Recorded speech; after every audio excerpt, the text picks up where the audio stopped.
and welcome to our show, Journey to Success. I am Ruchika Sharma from CleverTap marketing team. At CleverTap, we help businesses engage and retain their users.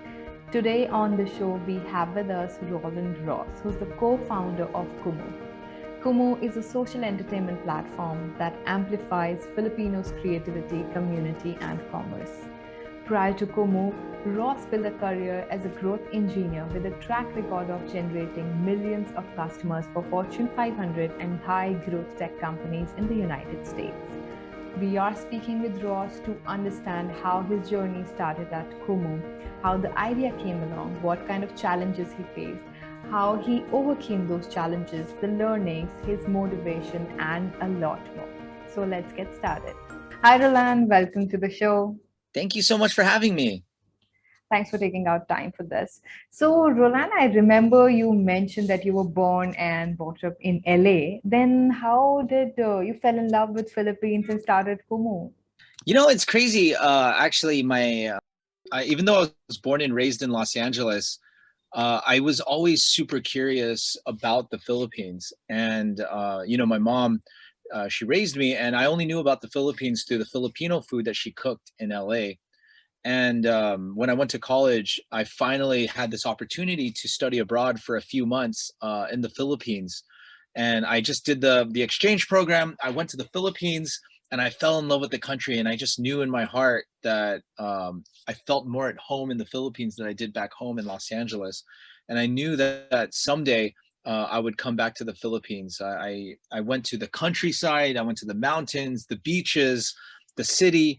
And, coming from Los Angeles in the United States, it was really interesting to be in a country where everyone, I just felt more at home in the Philippines. And so, yeah, that was actually one of the big reasons why I wanted to come back. Talking a bit about Kumu, how did that happen? Like when you moved back to Philippines, what was the idea? What inspired you to start Kumu? Yeah, that was the thing. So now that and this is really important for entrepreneurs, is you have this dream to go back to the Philippines, but it's not that easy to go from the US back to the Philippines. And so I accidentally became an entrepreneur in Silicon Valley. I was part of an internet marketing company, and we had sold the business. And with the resources that I earned from selling that company, I was able to go back but before I actually started a company with those resources, I did mostly humanitarian work, clean water projects, poverty alleviation in the Philippines, humanitarian work and nonprofit work. And I would do this back and forth thing where I would be a businessman in the US and then go back to the Philippines and do humanitarian and nonprofit work. And so when I met my co-founder, Rexy, he had gone to Brown University and he had founded a nonprofit looking for the most promising Filipino students all over the US, and people from University of London, University of Toronto, Harvard, Stanford, Georgetown, all the best schools.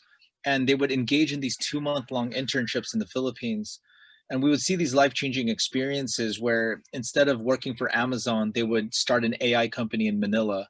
Or instead of being an investment banker in New York, they would help a family business in Manila.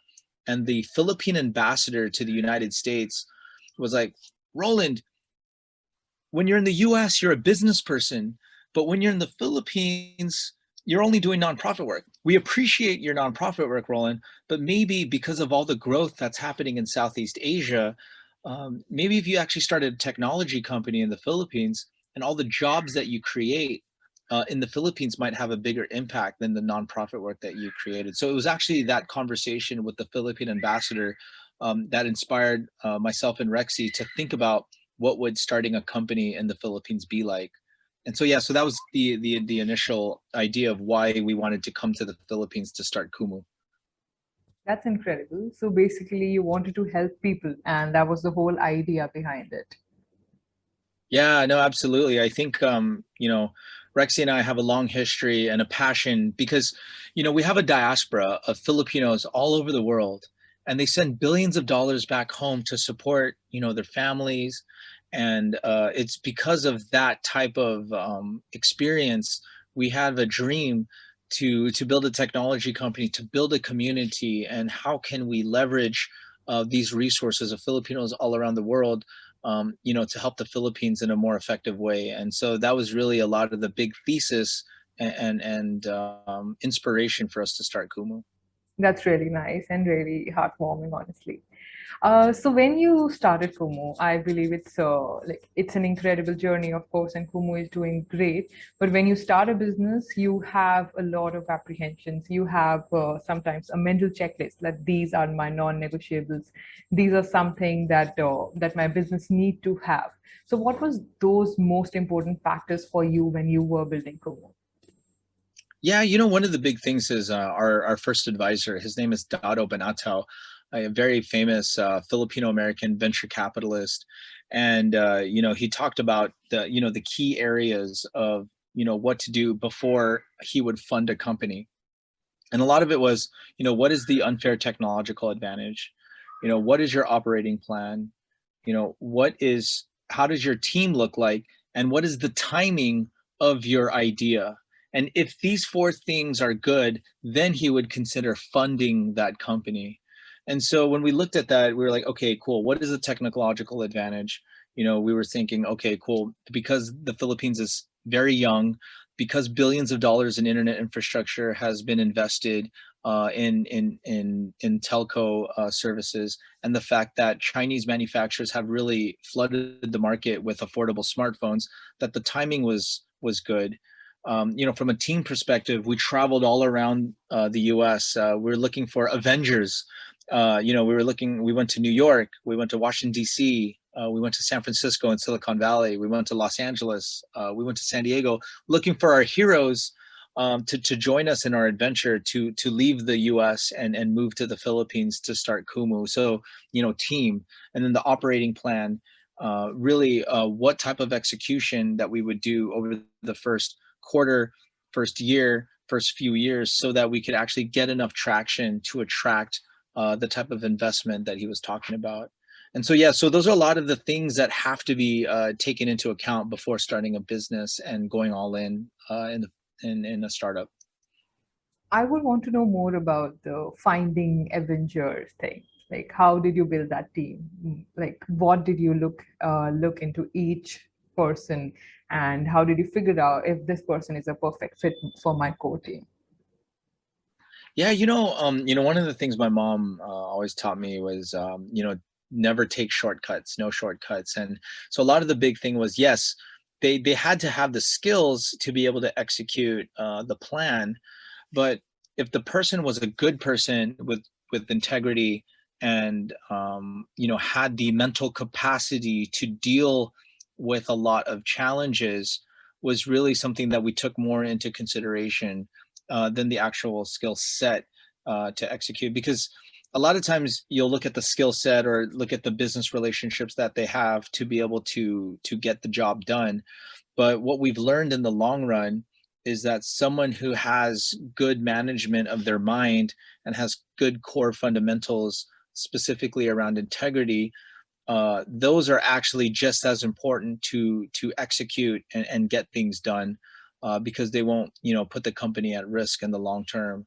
And so I think that when looking for a person, especially when you hear about things like culture, um, it's really important to take those things into consideration, in addition to the fact that they may have the skill set, whether they're coding, whether they do have a business relationship, whether they do have product management skills. If they don't know how to work with people and don't have that integrity or mental strength to deal with the challenges and the psychological cost of a startup, it just wouldn't work out. So yeah, those are definitely a lot of the things that we take into consideration. People management and integrity are definitely your non-negotiables. Yeah, absolutely. And of course, the zeal to work in a startup and build it. Am I right? Yeah. No, absolutely. It's such a hard, the original team, when I look at everybody, we're more family than we are just friends. I think there's a lot of trust and a lot of frank communication. When you're communicating with people that you trust, you really cut out a lot of the nonsense. And when you cut out the nonsense and can speak very clearly and not hold things back, and still have enough trust and respect for that person after you communicate that very difficult thing, is a very special place to be in. Because if you don't have that trustful communication, it's very hard to grow as a business, because you end up becoming a bottleneck, because the owner of the business has to be involved in everything. However, if you do have enough trust and you have those clear communication skills to be very clear to your managers, it's a really cool thing, because now you put that trust into your leaders, and the leaders are the ones who spend 100% of their time really growing their part of the business. So that way, there's only 24 hours in a day, and there's only so much I can do. But when you put your trust into leaders, then you're able to multiply yourself multiple different times, so that you don't become a bottleneck, but a source of growth for the business.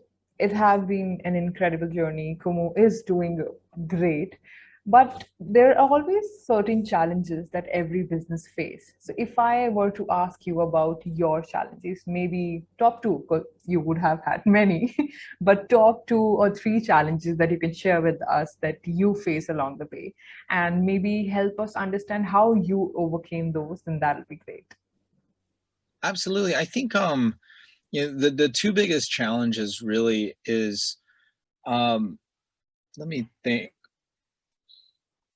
I think one is actually dealing with the growth, while at the same time building the necessary processes and culture in place to create that growth. It's really interesting, because one is, when you do have a growth mindset, you have to really prioritize the community, and you have to take yourself out and give enough room for the community to define what your product looks like. So for example, when we first started Kumu, it was a messenger app that not that many people cared about. But by looking at the data and looking at our community and prioritizing their needs, very quickly we realized that the live streaming part of our product was actually so important to our community that we ended up pivoting and becoming a live streaming app. So it wasn't because of the managers or the employees or us saying, okay, cool, we're a live streaming app. No, it was the community that told us that we needed to be a live streaming app. And so when we made that decision to let go of your ego and listen to the community, we were able to have the maturity to go ahead and grow very rapidly, because the community spoke. And so that was one thing, is like, how do you have enough humility to look at the data and take yourself out of the equation and listen to the community and grow? So that's number one. And then number two is, okay, now that we're growing, now do we have the maturity to continue to listen and have the habit of staying humble? Because the moment you think that you have it solved is the moment it just kind of falls down. And so as we continue to grow, we have to continue to have the maturity to recognize that we don't know everything, and we have to continue to listen to the community, so that we're able to fine tune and optimize our product to make sure that they're enjoying and having the best possible user experience. And if we don't have that humility, then we'll quickly fall off. Absolutely. After all, it's an ongoing journey, and you have to accept your mistakes and keep optimizing. That's how you grow. Yeah, no, absolutely. Yeah. So help me understand one of your biggest mistakes from this journey. One of my biggest mistakes. So I think that journey wise is the timing of it. So I told you that we started out as a messenger app, and then we ended up becoming a live streaming app Yeah. right after. And it was actually an intern who looked at the data and said, hey, Roland, or actually not me, but to the team, she presented a report saying that maybe we're a live streaming app and not a messenger app. And had we looked at the data earlier, we would have made that pivot a lot sooner and had saved a lot of money, quite frankly. And so I think that the really the importance is, are you tracking everything? Are you looking at everything? Are you looking at the high retention behaviors and being able to create enough insights to be able to make that pivot? And at the time, we didn't have the tracking in place. We didn't have a clear understanding of what made us a sticky app or a high retaining app until our intern was able to dig into the data and present to us and tell us, hey, I think we're a live streaming app and not a messenger app, and we should have pivoted a lot sooner than we did. And correct me if I'm wrong, I think again here humility applies because an intern giving you such a feedback and you accepting it graciously and working on that needs humility. Absolutely. I think the great thing about data-driven decision making is it takes the debate out of, the choices. When the data shows that no, this is actually it, someone who is very persuasive also has to stand down and say, you know what, the data is right and I'm wrong, and those types of things. And so absolutely, you're very correct. I think it takes a lot of humility to be able to let go and let the data speak for itself. True, very true. So every experience comes with its own learning, and be the challenges that you face or your biggest mistake. I'm sure you have some learnings out of those. So please share maybe a couple of learnings that you took away from those experiences. Yeah, I think the number one thing is, when taking a data-driven approach to the business, you always hear the word quantitative Mhm. analysis, and then you hear the qualitative analysis. And I think for us, what we've learned is when you take a quantitative approach, you can't simply take the community and just make them a number and make it just data-driven in that capacity. I think what's important about quantitative analysis is that it directionally points you into a certain direction and says, here is enough signal for you to actually pick up the phone and do a qualitative analysis and talk to the users and try to understand what the quantitative data is telling you. So for example, if we see a 25% drop off in retention based off of a certain type of behavior that we see, ironically, we're talking, we get all this data from CleverTap. So it's just like, okay, cool.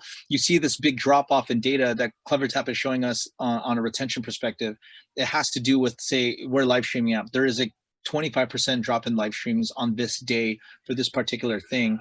Now we're able to pick up the phone with that data signal and say, hey, user, we love and appreciate your participation in the community. We've noticed there's been a significant drop off here. What's the deal? Oh, it's because I'm getting too many push notifications. Oh, cool. See, it's so hard for quantitative data to tell you that, but if you're able to pick up the phone and see a pattern from a qualitative perspective, there's that really interesting mix of both quantitative and qualitative analysis that is super important. And so that's really a lot of the biggest learnings that you get from quantitative data. So yeah. That's really interesting that you have a mix of quantitative and qualitative both. And talking about learnings, so 2020 was a year full of unplanned things, full of surprises, shocks Yeah. as well, and a lot of learnings. How did it go for Kumo? Like, what was the impact on the business, and what were the learnings from 2020? Yeah, a lot of times, when opening up a startup in the Philippines, a lot of times you talk to investors or you talk to people and they're like, oh, the total addressable market of the Philippines, it's not big enough. Don't you have to launch a startup? And then after the Philippines, what's next? Vietnam, Indonesia, Thailand, et cetera, et cetera. And what we're really appreciative about this whole experience, is as crazy it's been, is the recognition of the power of a diaspora in an emerging market. And if you actually multiply the amount of Filipinos who live all around the world by the respective GDP of their countries that they live in, you could actually argue that their economies are actually just as big, arguably bigger than the entire economy of the Philippines. So, for example, we have two additional global total addressable markets beyond just the Philippines. What we've seen in our markets in Hong Kong, Singapore, Japan, and the Middle East are Filipinos who want to come back home.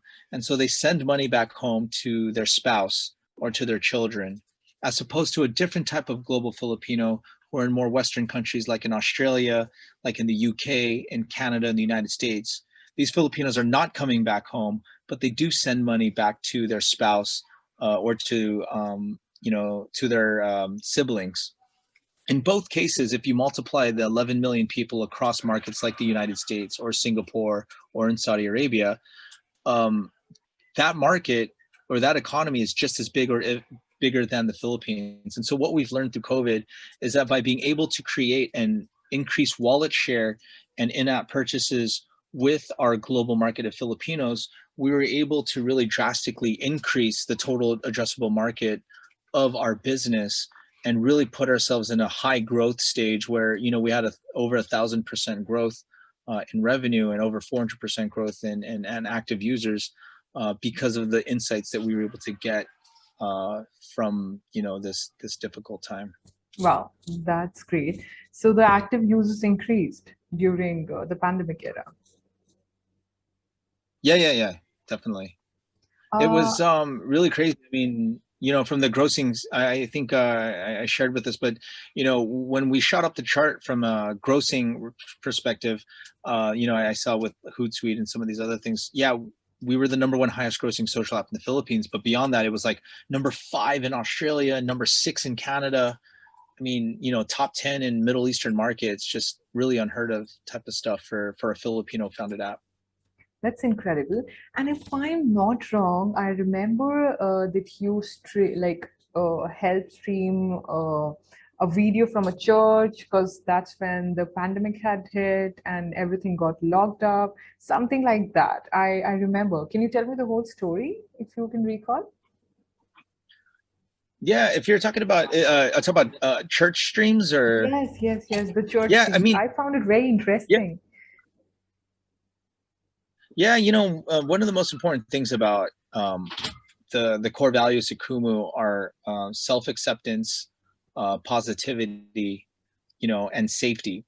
And because we were able to really double down on those core values, we were able to engage in partnerships that really reflect a lot of those core values. So I think for other applications where you live stream for money, if you don't have core values like that and a very strong content moderation system, very quickly the content will go very bad. Yeah, I mean, you can The imagine, quality, especially for a yeah. Philippine market, yeah, the quality. But because of those core values, we were able to engage in partnerships with local churches where they could actually live stream and feel safe enough to be able to communicate and build communities around their churches. Same thing with other niches, whether it's female empowerment or LGBTQ plus empowerment, things like that. I think or hip hop culture, people who are into cosplaying, a lot of different communities really forming around these core values where they feel safe and feel like they won't be bullied for their beliefs. I guess it won't be wrong if I say 2020 was pretty good for Kumu. Yeah, 2020 was a very surprising year. I mean, it just continues to grow now, and we'll see what happens next. Yeah.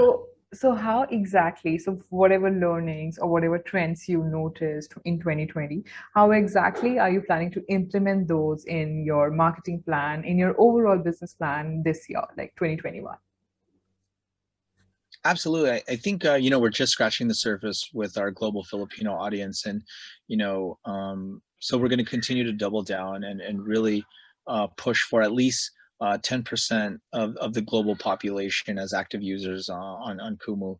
And then for the local population, right now, when we started 2020, we had 65 content creators earning a full-time income, live streaming, and really earning a full-time income where they could pay their bills. And we just recently celebrated 1,000 people who are now have full-time incomes live streaming. So growing from 55 people to 1,000 people, we really want to grow that base to around 3,000 people who earn a full-time income. And currently we have about 9,000 people who earn a part-time income, and we would love to grow that closer to 25,000 plus people.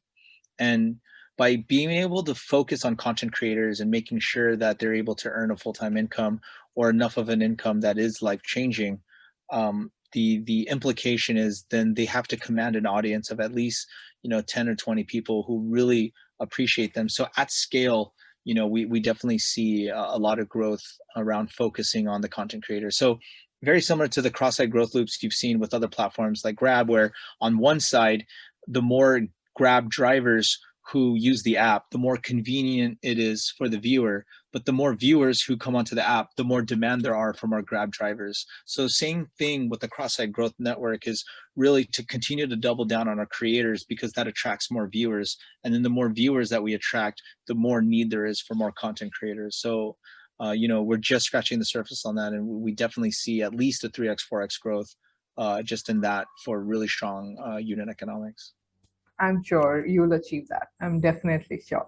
And Awesome. like you mentioned about the core values of Kumu, would you say those core values are one of the main reasons for Kumu's sustainability? Yeah, I think we really focus on embracing this whole concept of being a social entertainment platform, less than a social media or a social network. And I think one of the reasons why that's so important is it allows us to be very unapologetic about those core values. So instead of looking at, say, like a Facebook or an Instagram or a TikTok as a peg, we look at Disneyland as a peg. Because what's so interesting about Disneyland as an influence is Disneyland has one of the strictest security forces in the world. And if you actually show up to Disneyland and you look dangerous or you look like you will bother people, they could actually kick you off the premises. And really, it's one of those things about Disneyland. It really wants to preserve this positive, fun experience. And so for us, by embracing this social entertainment paradigm, we could be just as unapologetic about bullying, about politics, about really enforcing the fact that this is a positive place. And so ironically, to your point, it wasn't a technological differentiator, but a cultural differentiator when it comes to being a social platform, because we don't really allow anything close to bullying on the app. And if the content is negative, we say, look, there's a place for that. You can go to Facebook, you can go to Twitter, you can go to all these places, but Kumu is supposed to be a fun place, a social entertainment place. We're not a social media, we're not a social network. We're more of a place to just really unwind and find your chosen family or your second family, if you will. That really is interesting. So, just another thing I wanted to understand specifically about brand sustainability. So, besides the core values that Kumu has, if there's another brand in the same industry, what do you think are the main factors for that brand that the brand needs to have to sustain in a video streaming industry, particularly? Oh, you mean just in Yeah, in for video? general, like what impacts brand sustainability in your industry? I think that beyond content moderation is a clear understanding of the relationship between. So for us, the business model is microtransactions. So a microtransaction business model is very similar to a street performer, right? So if you see someone playing a guitar and you like their content, what do? You throw a coin or a dollar bill into their cup or their guitar case. And these street performers live entirely on the donations of the viewer. And so when for a live streaming platform, they have to have a clear understanding of what that relationship is between the viewer and the content creator. So for us, because we are focused on creating a safe, positive, and accepting place to create content, it really has to be, around the way that you entertain and build sustainable communities. So for any other live streaming platform, so like for example with Twitch and gaming, or for some other platforms that are a little bit more risque. So like we say, we're the Disneyland of live streaming. Some other streamers are like the Las Vegas of live streaming, right? And so whatever the case may be, they have to have a core understanding of what that relationship is between the viewer who gives money and the content creator who receives the money. And so for us, we would rather focus on being a Disneyland rather than being, say, like a Las Vegas of live streaming. And Yeah. what about having a mobile engagement strategy? How important do you think is that? Yeah, the mobile engagement is super key. So like, for example, like with CleverTap is like the push notifications and really understanding user journey, from a mobile engagement thing is like, okay, cool. The moment they download, they have to, one of the key insights that we were able to get by looking at that data was like, okay, people have to at least engage with 1.5 hours of content within, say, the first 28 days. And what are the types of pieces of content that add up to 1.5 hours of content within that first 28 days? Well, it's a user journey, and it's a push notification strategy, and it's push notifications towards specific content to the right person at the right time. And you can't do that without the data. You can't do that without tracking events. And so those are the types of things that we're actually super grateful for with CleverTap, is to be able to look at those key cohorts and the retention behaviors so that we're able to really create user journeys that get people into that. And if you don't have that strategy, then you won't have retention. And if you don't have retention, then you don't have an app. You literally don't have an app. You're just wasting money on downloads.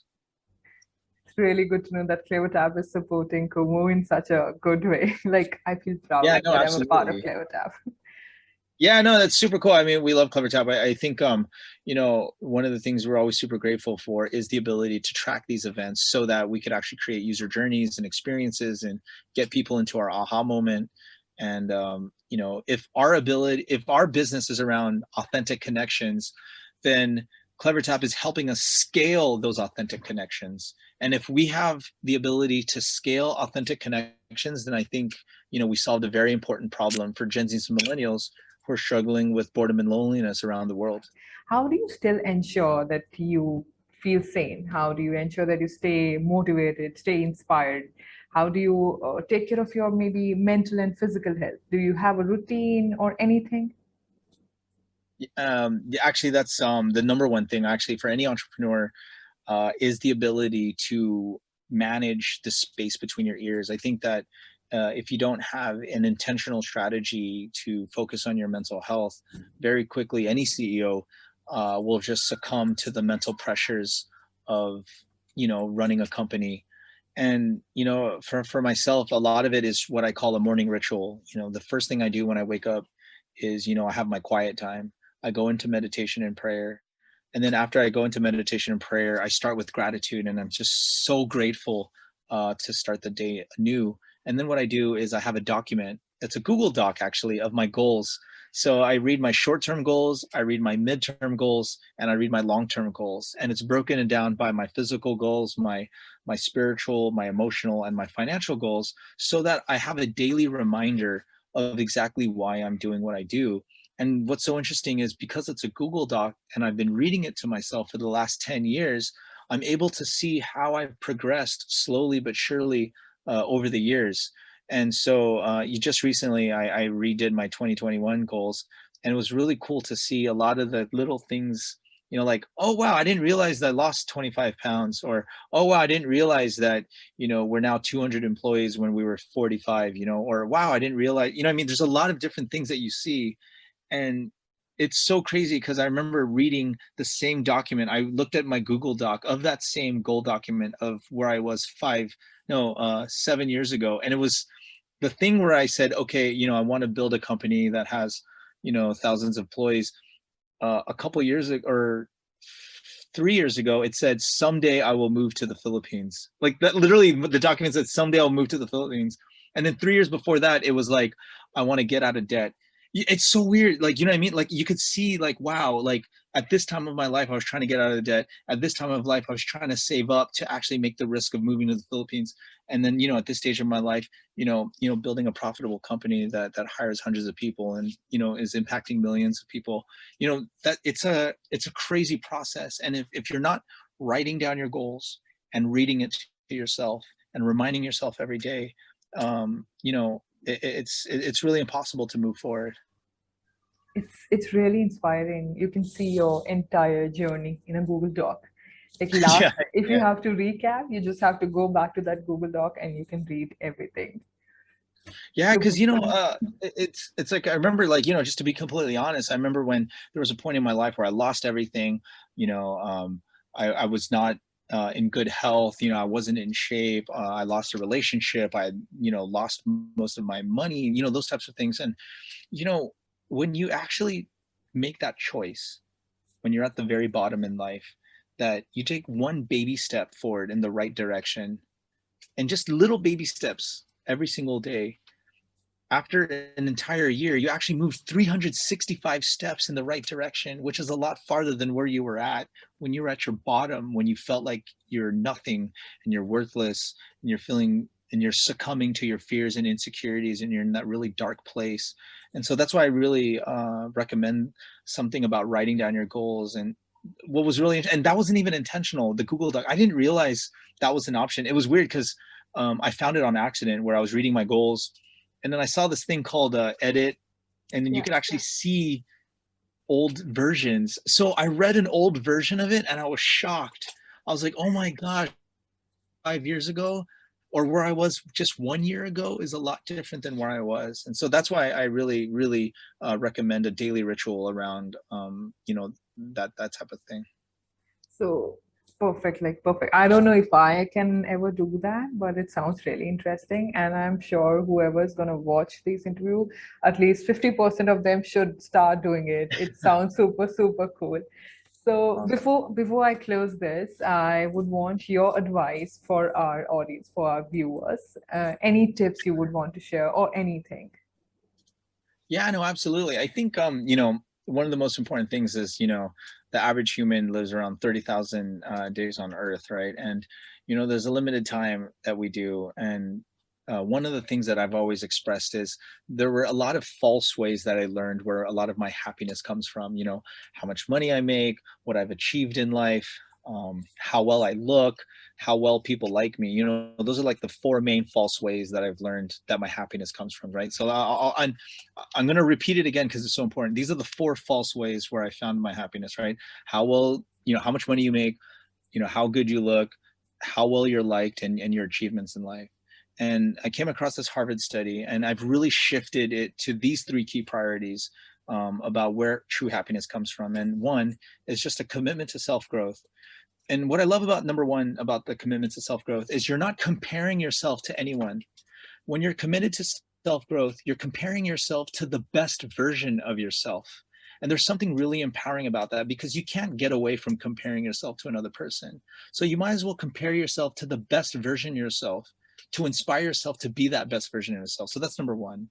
And then number two, instead of really focusing on how well you're liked, what's really great is maintaining these deep and interpersonal relationships with those that you love, your friends and your family who truly care about you. And so that way, when you're in your darkest moments or when you're getting challenged in life, there's something beautiful about this inner circle of people that you could trust and rely on, right? So maintaining those deep and interpersonal relationships with your friends and family. And then number three, is helping other people. I always believe that, the more you give, the more you get in return in life. And there's just something really satisfying and meaningful about helping other people. And so instead of really worrying about those four other things I talked about, it's those three key things that I've really found the most joy. And I just really want to encourage anyone that there's something really cool and beautiful about focusing on those three things. So yeah, I don't know. Amazing. Is that Yeah, it makes oh, okay? total sense. Thank you so much, Roland. And I am 100% sure that our viewers are going to enjoy watching this because I personally enjoyed speaking with you. Thank you so much for taking out time. Awesome. Awesome. Thank you, Ruchika. Thank you so much.